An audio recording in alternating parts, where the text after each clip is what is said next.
Non, ce n'était pas le radeau de la Méduse, ce bateau, qu'on se le dise au fond des ports, dise au fond des ports.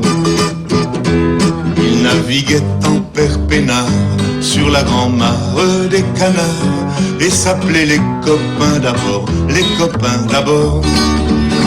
Ces fluctuates, nec mergiture, c'était pas de la littérature, n'en déplaise aux jeteurs de sorts, aux jeteurs de sorts. Son capitaine et ses matelots n'étaient pas des enfants de salauds, mais des amis franco de port, des copains d'abord. C'était pas des amis de luxe, des petits castors et pollux, des gens de Sodome et Gomorre, Sodome et Gomorre. C'était pas des amis choisis par Montaigne et la Boétie. Sur le ventre ils se tapaient fort, les copains d'abord. C'était pas des anges non plus, l'évangile, il l'avait pas lu, mais ils s'aimaient toute voix de dehors, toute voix de dehors. Jean-Pierre, Paul et compagnie, c'était leur seule litanie, leur credo, leur confiteor, aux copains d'abord. Au moindre coup de Trafalgar, c'est l'amitié qui prenait le quart, c'est elle qui leur montrait le nord, leur montrait le nord. Et quand ils étaient en détresse, leurs bras lançaient des SOS, on aurait dit des sémaphores, les copains d'abord. Au rendez-vous des bons copains, il n'y avait pas souvent de lapin. Quand l'un d'entre eux manquait à bord, c'est qu'il était mort. Oui, mais jamais, au grand jamais, son trou dans l'autre se refermait. 100 ans après, coquin de sort, il manquait encore. Des bateaux, j'en ai pris beaucoup, mais le seul qui ait tenu le coup, qui n'est jamais viré de bord, mais viré de bord, naviguait en père peinard sur la grand-mare des canards et s'appelait les copains d'abord, les copains d'abord.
Non, ce n'était pas le radeau de la Méduse, ce bateau, qu'on se le dise au fond des ports, dise au fond des ports.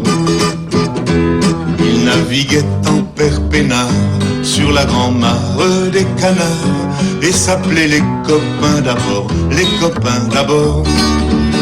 Ces fluctuates, nec mergiture, c'était pas de la littérature, n'en déplaise aux jeteurs de sorts, aux jeteurs de sorts. Son capitaine et ses matelots n'étaient pas des enfants de salauds, mais des amis franco de port, des copains d'abord. C'était pas des amis de luxe, des petits castors et pollux, des gens de Sodome et Gomorre, Sodome et Gomorre. C'était pas des amis choisis par Montaigne et la Boétie. Sur le ventre ils se tapaient fort, les copains d'abord. C'était pas des anges non plus, l'évangile, il l'avait pas lu, mais il s'aimait toute voix de dehors, toute voix de dehors. Jean-Pierre, Paul et compagnie, c'était leur seule litanie, leur credo, leur confiterore, aux copains d'abord.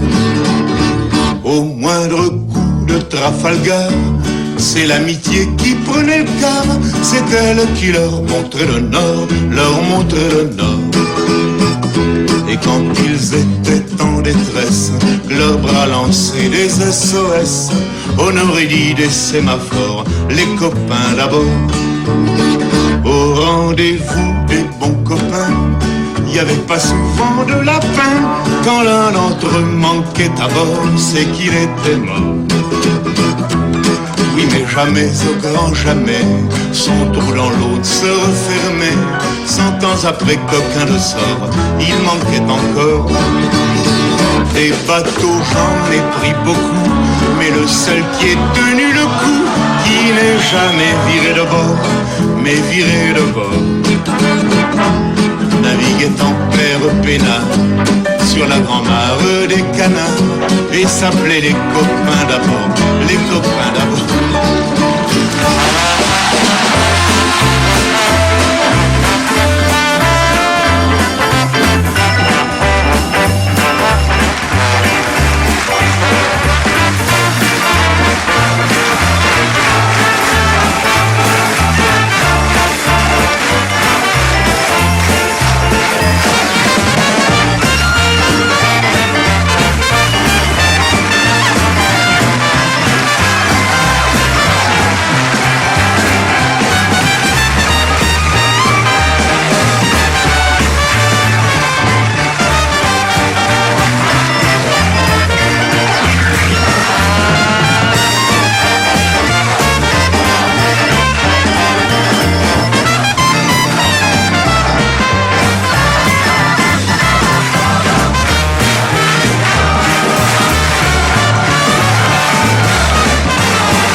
Non, ce n'était pas le radeau de la Méduse, ce bateau, qu'on se le dise au fond des ports, dise au fond des ports.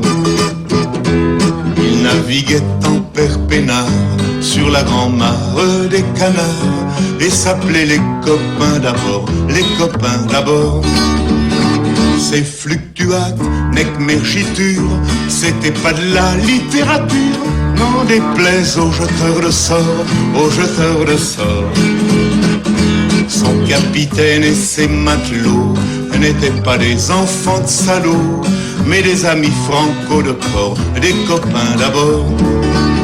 C'était pas des amis de luxe, des petits castors et pollux, des gens de Sodome et Gomorre, Sodome et Gomorre.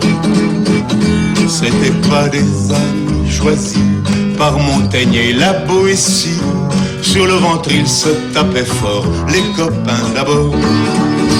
C'était pas des anges non plus, l'évangile, il l'avait pas lu, mais il s'aimait toute voix de dehors, toute voix de dehors. Jean-Pierre, Paul et compagnie, c'était leur seule lit.